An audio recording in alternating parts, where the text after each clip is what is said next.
ہماری یوتھ اس وقت مایوسی کا شکار ہے، بلکہ یوتھ ہی کیا، ہر گھر میں یہ مسئلہ ہے۔ لوگ مایوس ہو چکے ہیں، لوگ ہوپلیس ہیں۔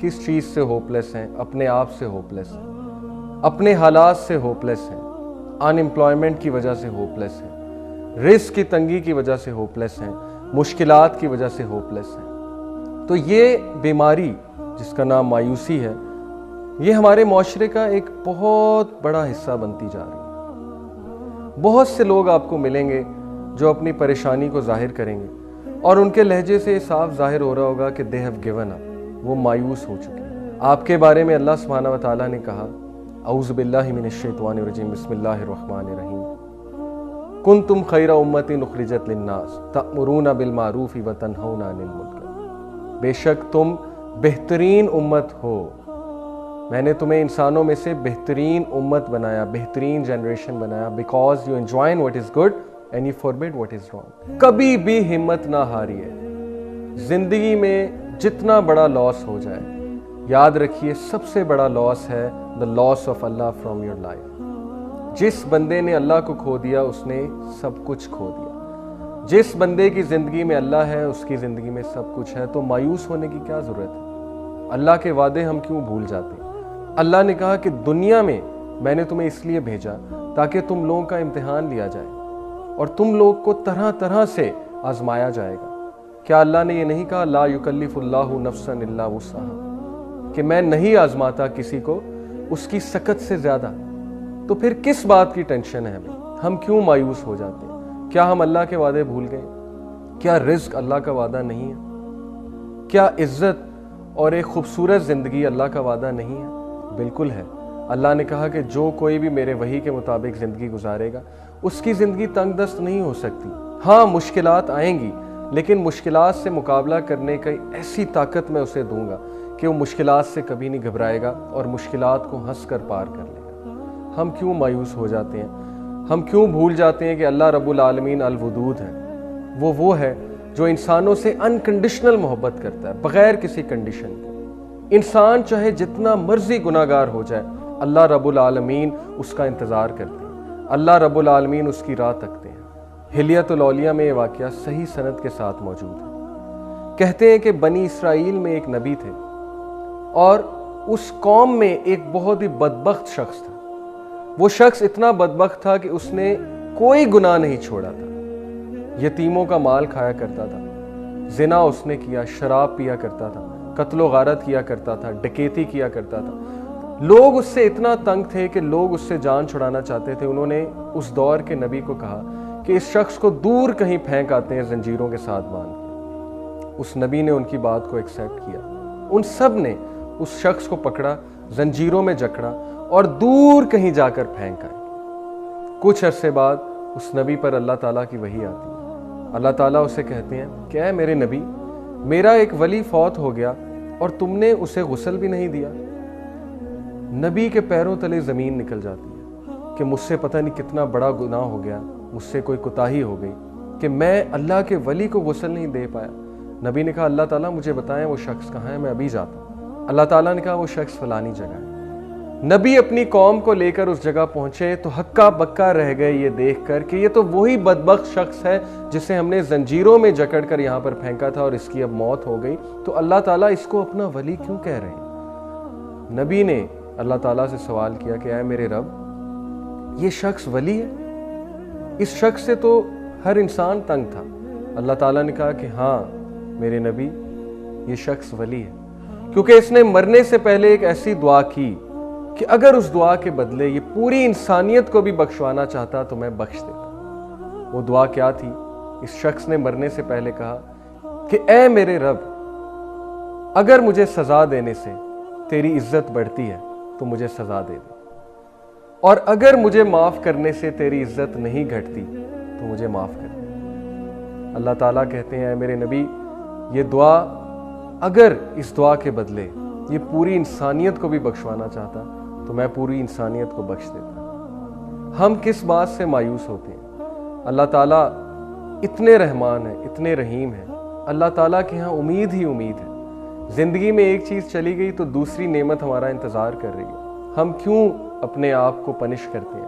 اللہ بے شک ہم پہ ظلم نہیں کرتے، انسان خود اپنے اوپر ظلم کرتا ہے۔ ہم کیوں مایوس ہو کر بیٹھ جاتے ہیں کہ ہم کبھی تبدیل نہیں ہوں؟ عبداللہ بن مسلم کا آپ کو واقعہ سناتا ہوں۔ یہ شخص ایک شرابی کبابی اور متکبر شخص تھا، اور اس میں بالکل حیا نہیں تھی، بہت ہی بے شرم انسان تھا۔ اس کا کام تھا سٹریٹس میں بیٹھ جانا اور عورتوں کو تکنا اور ان کو چھیڑنا اور آوازیں کسنا اور شراب پینا۔ یہ اتنا بے شرم تھا کہ یہ سب کے سامنے شراب پیا کرتا تھا۔ ایک بار یہ شراب کے نشے میں دھت تھا تو مدینہ کی گلیوں میں اس نے دیکھا کہ ایک شخص گدھے پر بیٹھ کر آیا اور اس شخص کے ارد گرد تمام لوگ جمع ہو رہے ہیں اور وہ اس شخص سے سلام لے رہے ہیں، اس شخص کو بہت عزت دے رہے ہیں۔ اس شخص کو بہت اشتیاق ہوا کہ یہ شخص کون ہے۔ بے شرمی کی حالت میں اور نشے کی حالت میں وہ ان کے قریب گیا اور لوگوں سے پوچھا کہ یہ شخص کون ہے۔ لوگوں نے کہا یہ شخص امام الشعبی ہے۔ اس نے کہا امام الشعبی کون ہے؟ لوگوں نے کہا یہ شخص محدث ہے۔ اس نے بے شرمی کے عالم میں پوچھا کہ واٹس اے محدث؟ محدث کیا ہوتا ہے؟ لوگوں نے جواب دیا کہ محدث وہ ہوتا ہے جو نبی صلی اللہ علیہ وسلم کی حدیث جمع کرتا ہے اور اس حدیث کو سناتا ہے لوگوں کو۔ وہ شخص مذاق اڑانے کے عالم میں ان عالم کے پاس گیا۔ اس نے کہا کہ سنا ہے آپ بہت بڑے محدث ہیں؟ انہوں نے کہا جی۔ اس نے کہا اچھا چلیں مجھے بھی کوئی حدیث سنائیے۔ اس شخص نے مذاق اڑانے والے انداز میں اور بے شرمی کے انداز میں نشے کی حالت میں دھت ان سے کہا کہ مجھے بھی کوئی حدیث سنائیے۔ امام الشعبی بہت ہی عقل مند، بہت ہی متقی، بہت ہی وائز انسان تھے۔ انہوں نے سچویشن کو خوب پرکھا اور انہوں نے اس شخص کو ایک ایسی حدیث سنائی جس حدیث نے اس شخص کی زندگی ہمیشہ کے لیے تبدیل کر دی۔ امام الشعبی نے کہا کہ میں آپ کو رسول اللہ صلی اللہ علیہ وسلم کی ایک حدیث سناتا ہوں۔ وہ حدیث یہ ہے کہ رسول اللہ صلی اللہ علیہ وسلم نے فرمایا کہ جب تم شرم نہ کرو تو جو چاہے کرو، جب تم حیا نہ کرو تو جو چاہے کرو۔ وہ شخص کہتا ہے کہ یہ حدیث جب میں نے سنی تو مجھے ایسے لگا کہ جیسے میرے اوپر کسی نے پہاڑ گرا دیا۔ اس شخص کو یہ حدیث اتنا سٹرائک کی، اس شخص کو اس حدیث نے اتنا شرمندہ کیا کہ اس نے سوچا کہ کیا میں اتنا بے شرم ہو گیا، کیا مجھے کوئی نیکی نیکی نہیں اور کوئی بدی بدی نہیں لگتی۔ آپ کو پتہ ہے وہ شخص کون ہے؟ اس شخص کا نام عبداللہ بن مسلم۔ وہ شخص امام بخاری کا استاد ہے۔ امام بخاری رحمہ اللہ کو اس نے حدیث سکھائی، امام بخاری رحمہ اللہ کو اس نے دا سائنس آف حدیث سکھائی۔ سوچئے وہ شخص گلیوں میں آوارہ پھرنے والا، شراب پینے والا، زنا کرنے والا اور کتنے ہی گناہ کرنے والا، وہ شخص ایک حدیث سن کر تبدیل ہو جاتا ہے، اور ایسا تبدیل ہوتا ہے کہ وہ امام مالک رحمہ اللہ سے جا کر علم سیکھتا ہے اور اس علم کو پھر پھیلانا اپنی زندگی کا مقصد بنا لیتا ہے۔ ہم کس لیے مایوس ہوتے ہیں؟ عبداللہ بن مسلم جیسا شخص امام بخاری کا استاد بن سکتا ہے، تو یہ نوجوان جو آج آپ کو سڑکوں پر آوارہ گردی کرتے نظر آتے ہیں، ہم ان سے کیوں مایوس ہو گئے؟ ہم نے کیوں یہ سمجھ لیا کہ ان کا کوئی حال نہیں؟ ہم نے کیوں یہ سمجھ لیا کہ یہ فیوچر کے علماء، فیوچر کے انٹلیکچوئلز نہیں بن سکتے؟ بالکل بن سکتے ہیں، بہت ہوپ ہے۔ ہمیں ہمیشہ اچھی امید لگانی چاہیے، ہمیں ہمیشہ برائٹ سائڈ کی طرف دیکھنا چاہیے، ہمیں ہمیشہ اللہ تعالیٰ سے اچھا ظن رکھنا چاہیے۔